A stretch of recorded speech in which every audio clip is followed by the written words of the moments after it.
Welcome to the Higher Ed Geek Podcast, where we explore the impact of EdTech on the student experience with engaging, fun, and relevant conversations that honor the wide range of work happening all across the higher ed ecosystem. I'm your host, Dustin Ramsdell. I've been working in and around higher ed for the past decade, focused on student support and digital experience. Join me every week for discussions with some of the best minds in education technology. We'll be bringing you their perspectives on how digital transformation is reshaping the way we recruit, engage, and graduate learners. You'll hear firsthand accounts of how institutional leaders are developing their strategy, as well as get deeper on the stories of how these EdTech tools are being built to foster better student outcomes. With that, let's get to today's episode.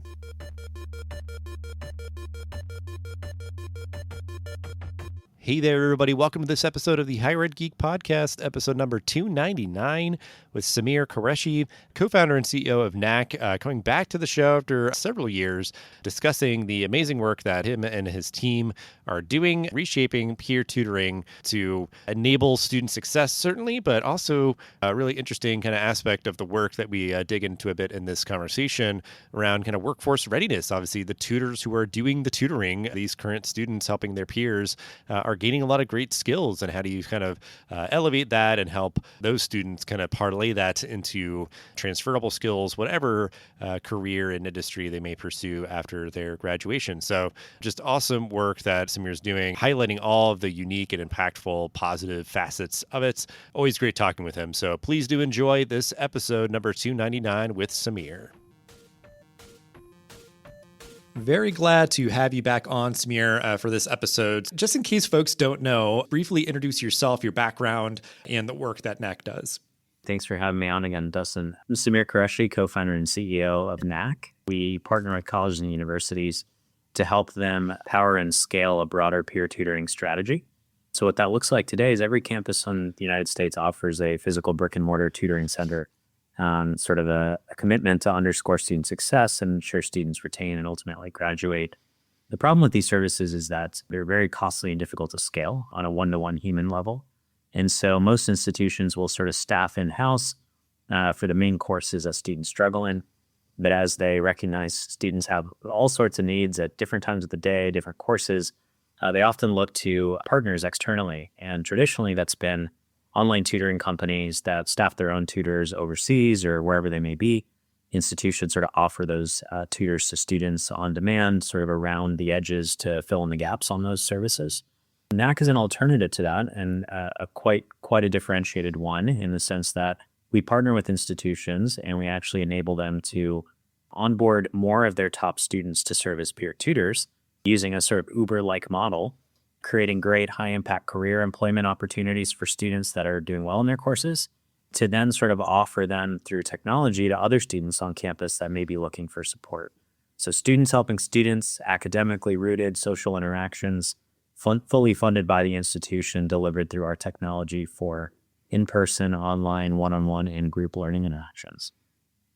Great stuff, and we'll kind of break down all those pieces of it because I think they're all just really interesting aspects of this work. Because I think, anybody would say like, yeah, tutoring, like it's sort of just this like accepted thing. Like people get it, maybe in some form or fashion throughout all their schooling years and stuff. But I think your approach is definitely really innovative and impactful, and been doing it for a while. Because I looked back, and you were on the show back in 2019. So certainly folks can go find that episode. Everything's still out there. Thinking back to certainly the world was very different back then. But like, what has changed at Knack in that time, in those interceding 6 or so years? The world is changing faster and faster day by day, it feels like.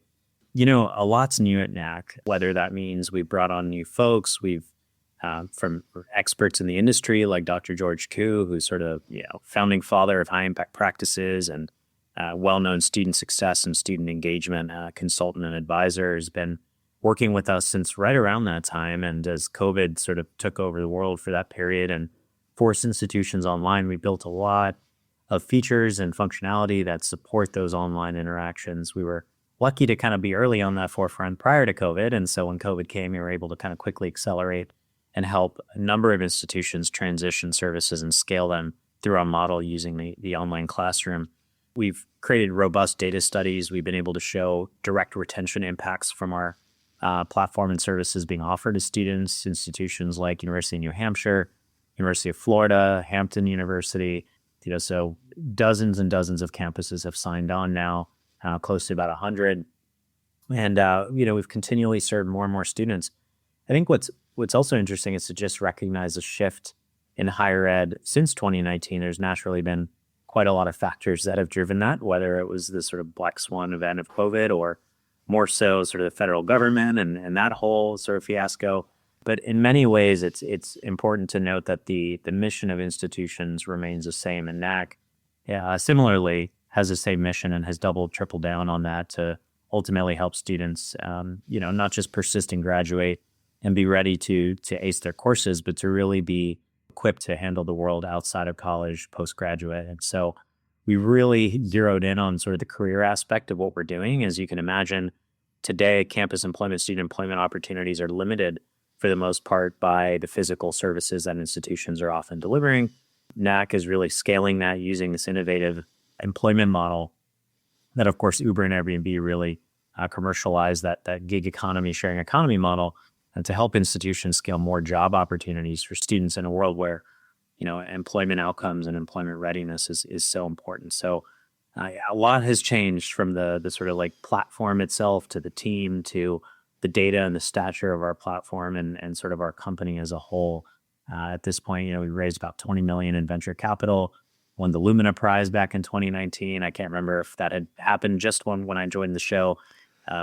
So much. And, constantly as the world evolves, we're trying to keep up and stay ahead to help institutions and ultimately students.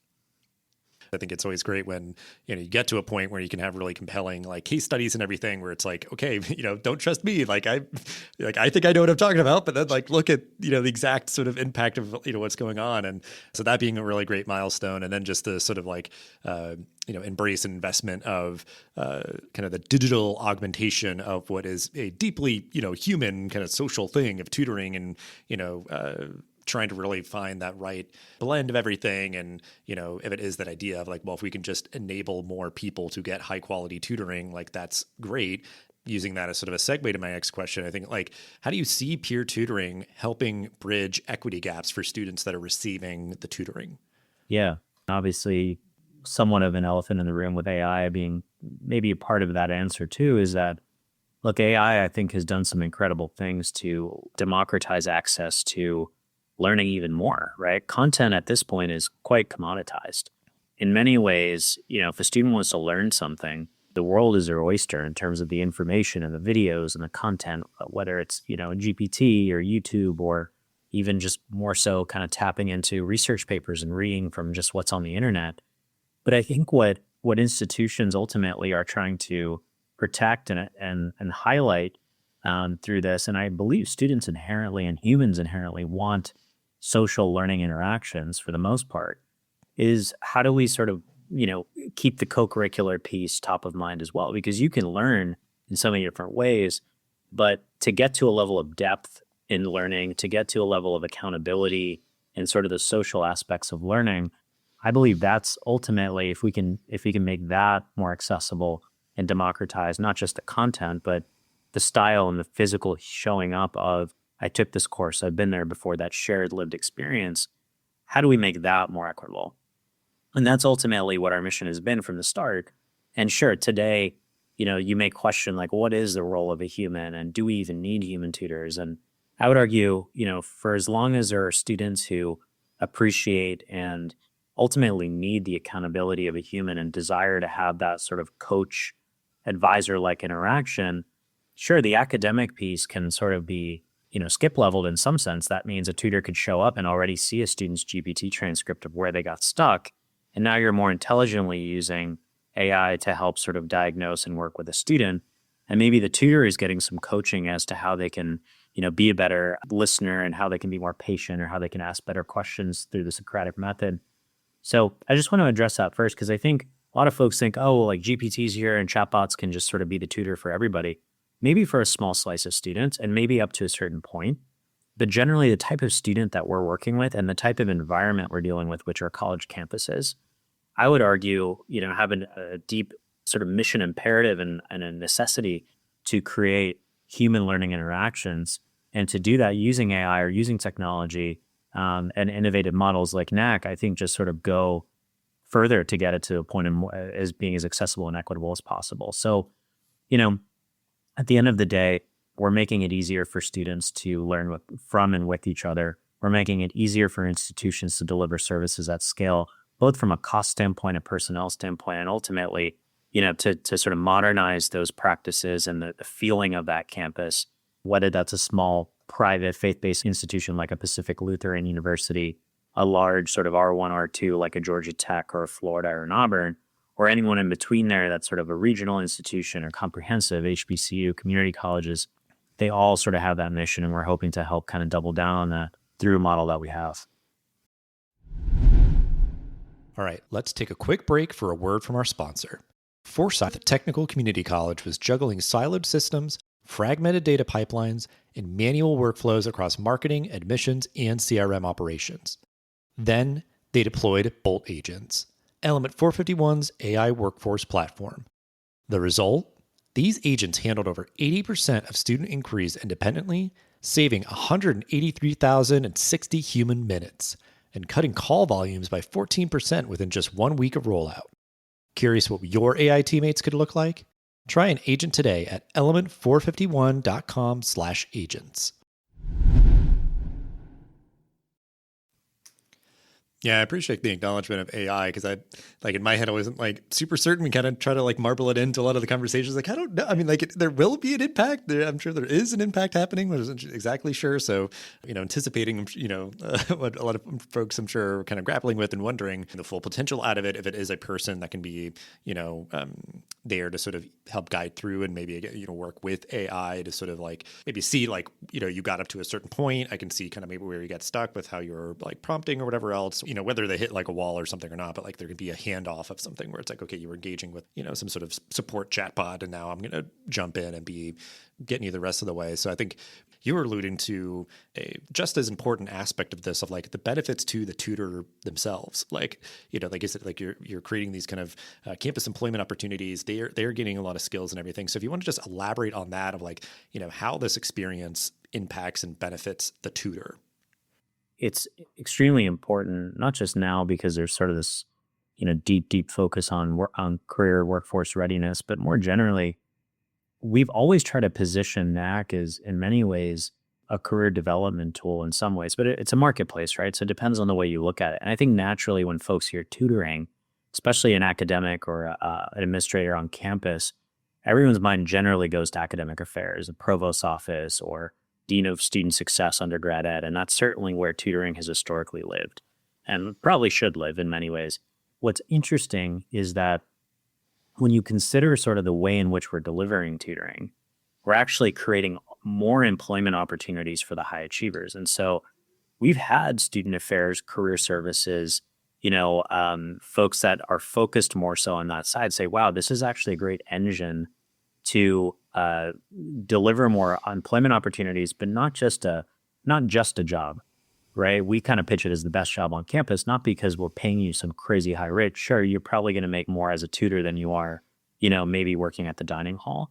But more than that, it's a transformative experience. It's an experience where if I'm sitting down with Dustin and we're working through principles of accounting, sure, I'm helping you on an academic level and helping you retain. But as you and I engage, what that's really doing is helping me develop my skills as a future manager, future leader, a future employee, because I have to be really great at not just teaching and listening and essentially guiding, but I have to have the durable career soft skills that we talk about: patience, communication, critical thinking, instilling confidence, so that when Dustin says, I'm just stuck, I don't think I can do this, well, how does that skill of Samyr having to sort of instill confidence in Dustin and say, let's take a step back, take a breather, how does that translate into the workforce? And we're helping students through structured sort of reflections and pathways to make connections between that work. Not just so that we can go to our campus partner and say, look at all this great work we're doing. Sure, that's part of it.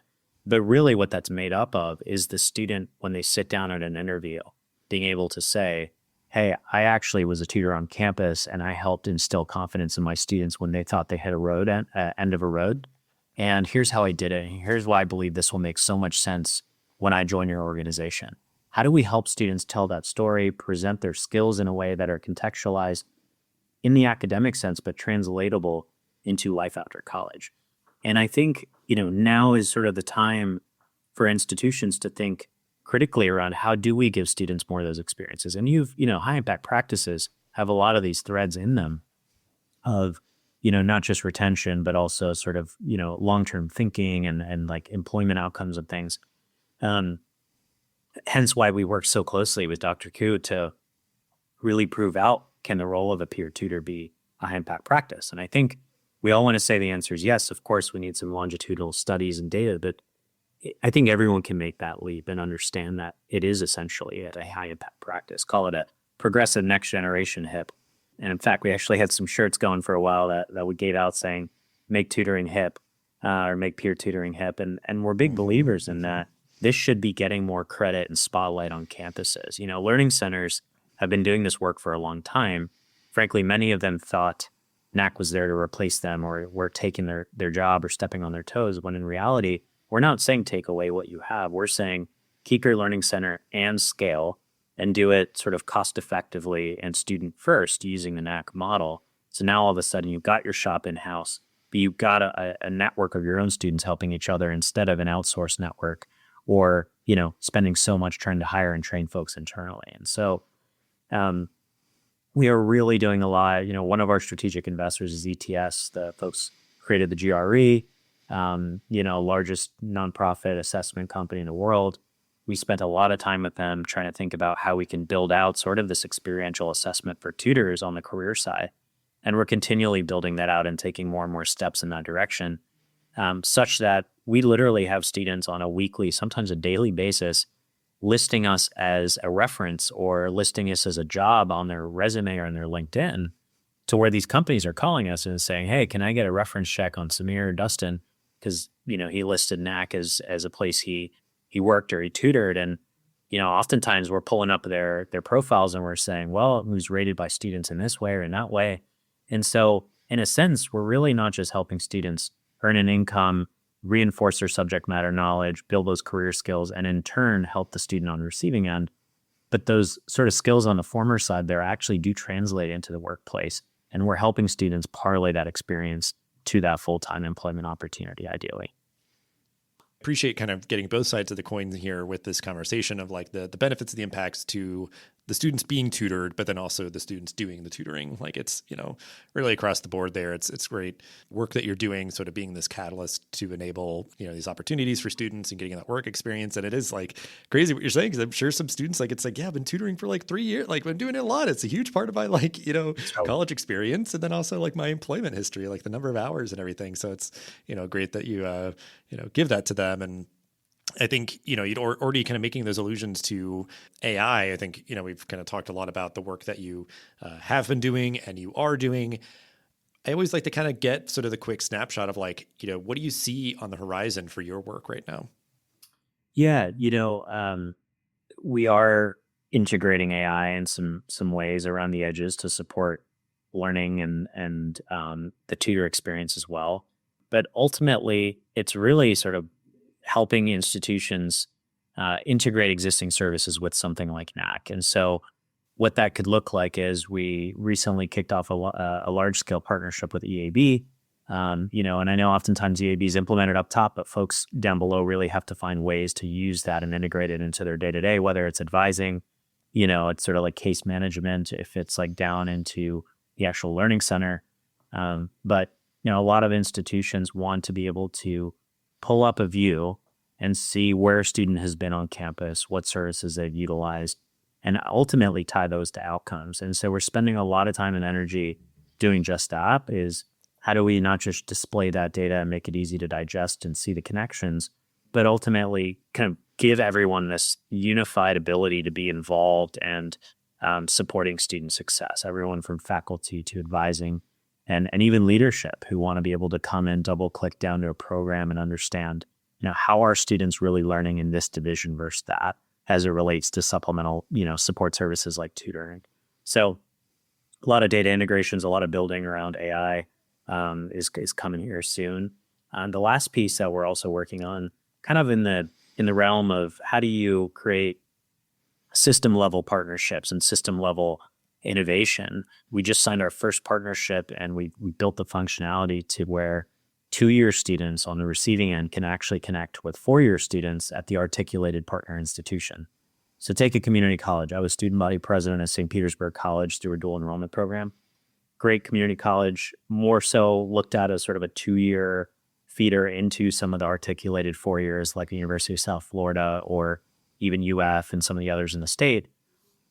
Could we tap those USF tutors to help, these SPC students and ultimately drive enrollment opportunities for the 4-year? But again, back to that lived and shared experience, have the 2-year students really see themselves growing up and through that 4-year institution. And so this was sort of drawing now enrollment management, right, admissions folks to sort of transfer student success, which a lot of institutions have, dedicated divisions for, because transfer is a large portion of where enrollment is coming in from, especially nowadays for public institutions. So we're starting to do these like kind of different permutations of matching.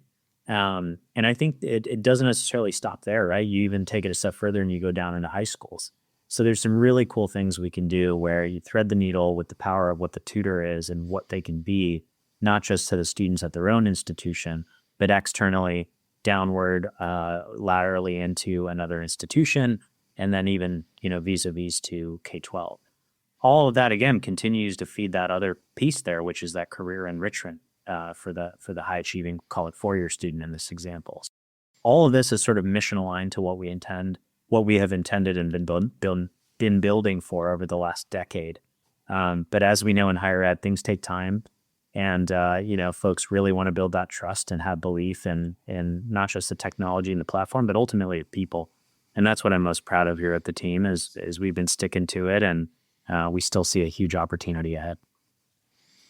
When you're saying them, like those permutations make absolute sense. Like I wouldn't have thought about them necessarily. And I don't know if it was like sometimes like you're coming up with things or you're being presented and you're like, sort of just going with the flow and wherever the wind is blowing and whatever things are sort of presenting themselves to you. But I think those are all really great things to look out for. And as the recording of this, you were recording this in like August, seeing that announcement about EAB was really exciting. And just appreciate you and your team's dedication to this work and everything. It's been really great to just be on the sidelines cheering along and observing and all that. So we will wrap up now with our sponsored question in partnership with Brian Leduc, founder of Learning Design, a consulting practice and newsletter focused on helping higher ed institutions design more student-centered systems and strategies. Subscribe to the newsletter at the link in the episode description.